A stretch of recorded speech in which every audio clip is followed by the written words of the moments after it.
see. This is from an automation. Let me show you real quick so you can see.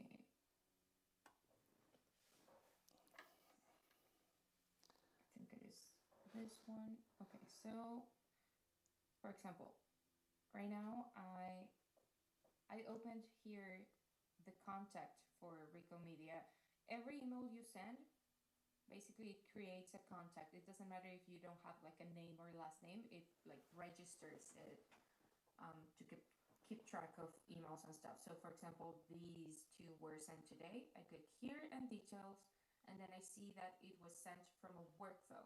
And I clicked on that icon to open the workflow, and now we're here. So this one goes off whenever a customer books an appointment, and I see multiple notifications. Once email, once message, okay, notification, and then SMS. And the other one is another workflow. So let me see.